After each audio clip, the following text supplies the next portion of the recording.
Hi guys! Welcome to Unicorn Princess Tarot. So ito po ang aking reading para sa mga Aries, Sun, Moon, Rising, and Venus sign.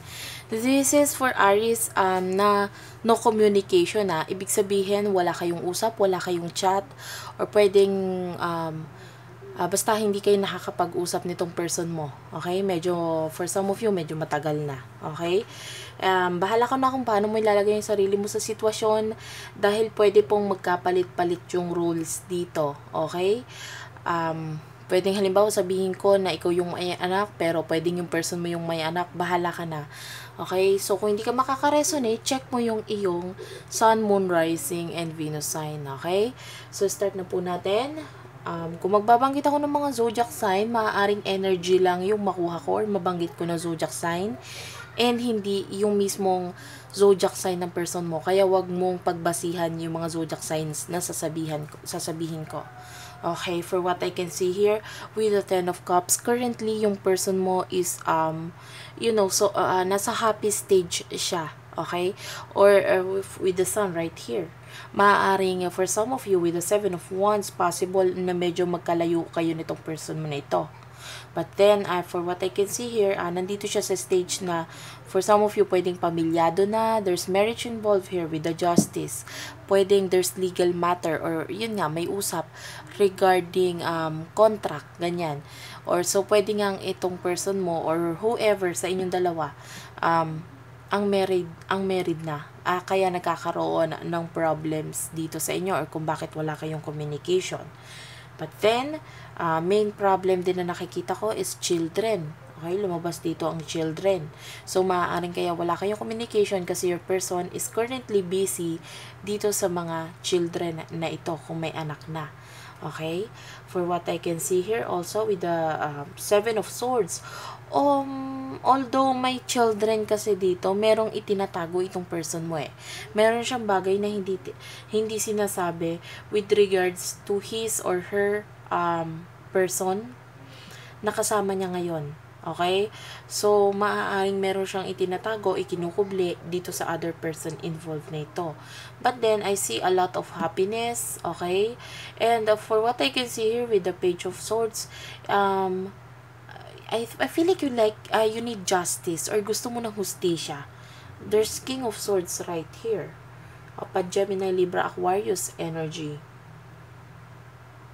With the King of Swords and Six of Swords. And also Page of Swords. So, ikaw tong parang gusto mong bumalik or hindi naman bumalik. Kasi for some of you, there's a spiritual connection with the two of you, with the High Priest. Or possible na this is your ex-husband or your ex-wife.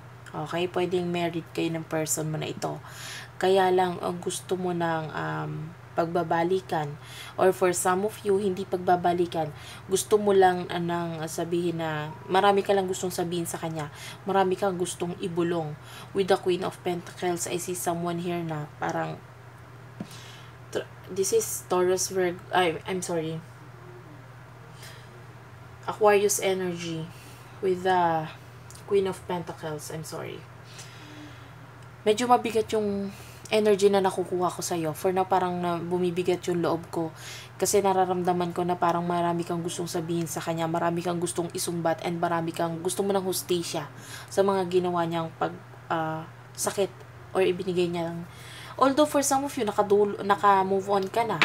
I feel like there's a lot of words na parang sasabog na with the Queen of Pentacles, Four of Pentacles, gusto mong sabihin lahat ng words na ito sa kanya. Okay? With the Knight of Cups, for some of you, I'd like to, ang tawag dito, clarify. What's with the Knight of Cups, please? I'm sorry. Hindi ko po ito kukunin. What's with the Knight of Cups? Okay.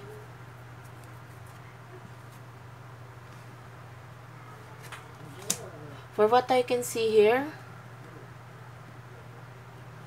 for some of you, nakikita ko yung message. If there would be a message or a communication, maaaring nanggagaling sa'yo.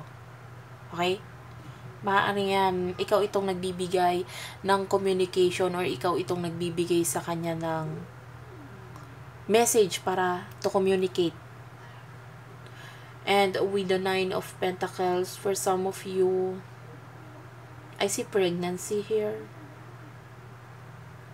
So, pwedeng yung person mo is nakabuntis or nabuntis, ganyan. And there's children. With the moon, I feel like there's this mistrust, nawala ng tiwala, nawala ng tiwala dito sa other person na ito. And with the 5 of Wands, actually, I don't feel like their relationship are, sumasaya or sumisigla or growing. I see their relationship na parang maraming itinatago. I mean, dun sa side ng person mo, kung sino yung may asawa, kung sino yung may kasama. I mean, yeah, of course. Pwedeng may person ka na ring other involved dito eh. I mean, etong person mo pala. I feel like there's this pagtatago. Yeah. There's a lot of secret na tinatago dito. Okay? And time will come actually na magkakaroon ng gulo with regards to that. Sa pagsasama nila na yon. Magkakaroon ng gulo, ng away, ganyan. With the 5 of Wands right here. Kasi dahil sa tinatago. The main problem is mistrust or yun nga, kawalan ng tiwala and itong itinatago na ito. That's why parang for what I can see here, magkakaroon din ng ending. I see someone here na hindi na nagbibigay ng halaga or ng love towards the other person. Okay. So, that's it for now, Aries. Thank you for watching. I hope naka-resonate kayo. Please do like and subscribe to our channel, Unicorn Princess Tarot. And maraming salamat po.